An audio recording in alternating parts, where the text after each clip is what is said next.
मौजूदा जो government of India है वो जो कानून लेकर आई है किसानों के विरोध में, जो 3 काले कानून हैं, तो पूरे देश में है। वो चाहे सिंगू बॉर्डर हो, चाहे गाज़ीपुर बॉर्डर हो, चाहे पलवल बॉर्डर हो, चाहे शाहजहाँपुर बॉर्डर हो, चाहे जुरहेड़ा और सुनहेड़ा बॉर्डर हो, इन सब जगहों पर आंदोलन चल रहा है।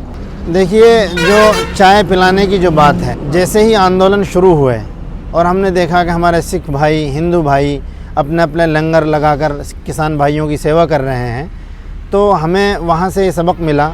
और जो आखिरी जो दूत हैं, संदेष्टा जनाब मोहम्मद रसूलुल्लाह सल्लल्लाहु अलैहि वसल्लम, उनकी जीवनी से हमें ये बात मिली कि भाई जब जुल्म के ख़िलाफ़ एक आवाज़ उठती है तो ऐसे मौके पर और ऐसे हालात में हम मुसलमानों की ज़िम्मेदारी बनती है कि हम अपने किसान भाइयों की क्या सेवा कर सकते हैं। हमने अपने दोस्तों से मिलकर मशवरा किया, अपने मित्रों से मिलकर एक मीटिंग की। भाई हम जैसे शाहजहाँपुर बॉर्डर है या जैसे गाज़ीपुर बॉर्डर है, हमने सबसे पहले चाय पिलाने का काम शुरू किया गाज़ीपुर बॉर्डर पर। हमारे बहुत सारे सोशल एक्टिविस्ट वहाँ दोस्त हैं, फ्रेंड्स हैं, दिल्ली से जो बिलोंग करते हैं, उनके साथ हम वहाँ कंटिन्यू 8-10 दिन हमने चाय पिलाई। चाय हम पिला रहे थे तो हमारे साथ वहाँ एक वाक़या पेश आ गया। वाक़या ये था कि हम सेवा कर रहे थे, तो जो प्रशासन है उसको ये चीज़ अच्छी नहीं लगी। उन्होंने हमसे कहा कि आप धार्मिक ये चीज़ें बन जाएंगी, आप मुसलमान हैं, आप यहाँ से चले जाएं। तो मैंने वहाँ के एसपी साहब से ये कहा, मैंने और हमारे दोस्तों ने मिलकर, कि सर ये तो एक सेवा है किसान भाइयों की। आप ये मत देखिए कि मैं मुसलमान हूँ, वो हिंदू है, वो सिख है। हम एक किसान होने के नाते और देश के नागरिक होने के नाते हमारी ये रेस्पॉन्सिबिलिटी है, हम अपने इन भाइयों की सेवा करें। सर्दी का मौसम है, जनवरी है, दिसंबर है, हम क्या कर सकते हैं। जब हमने वहाँ काम शुरू किया तो पुलिस ने हमें मना किया, हम वहाँ से रुक गए। तो उन्होंने आपको करने नहीं दिया? उन्होंने हमें करने नहीं दिया। सिख भाई, हिंदू भाई हमारी सपोर्ट में आए। उन्होंने कहा कि ये लोग चाय पिलाएंगे।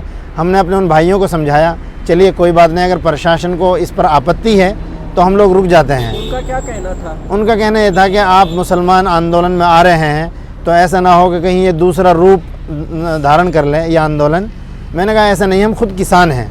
उनको बहुत समझाया, उनको बताया कि खुद किसान फैमिली से हमारा ताल्लुक़ है, लेकिन उनकी कोई बात समझ में नहीं आई। हमने फिर बेहतर और मुनासिब ये समझा कि वहाँ से हट जाएं। वो ये चाहते थे कि हिंदू और मुसलमान एक साथ ना आए, उनकी भाईचारा नहीं बने, ऐसा तो मकसद नहीं था उनका। देखिए, जो प्रशासन, जो हुकूमत है, वो तो चाहती ये है कि मुसलमानों और हिंदुओं के बीच में और सिखों के बीच में बहुत बड़ा गैप हो जाए, क्योंकि उनकी जो राजनीतिक है, उनकी जो सियासत है, वो इसी के चारों तरफ घूमती है। तो आपको ऐसा महसूस हुआ? ऐसा महसूस हुआ हमें। अच्छा। और ऐसा हमने देखा है पिछले कई सालों में। अच्छा। कि लोगों को बांटने की कोशिश की जाती है। तो अभी फिर क्या किया फिर आपने? फिर हम लोगों ने एक मीटिंग, एमरजेंसी मीटिंग अपने इलाके में रखी। जो सामाजिक कार्यकर्ता हैं, हमारे जो दोस्त हैं, फ्रेंड्स हैं, हमारा एक सर्किल है बड़ा, उलामा का, सामाजिक कारकुनान का, उनसे मिलकर फिर हमने ये तय किया कि चूँकि शाहजहाँपुर बॉर्डर ये डिस्ट्रिक्ट अलवर में आता है और डिस्ट्रिक्ट अलवर मेवात से ताल्लुक़ रखता है, तो हमने ये सोचा कि भाई ये हमारा इलाका है, हम नज़दीक भी है, यहाँ से आना जाना हमारे लिए ईजी है। तो हमने फिर वहाँ पर चाय सेवा शुरू की। इसलिए शुरू की क्योंकि सर्दी का मौसम था, तो फिर हमने चाय सेवा इसलिए शुरू की कि अपने भाइयों को चाय पिलाएं।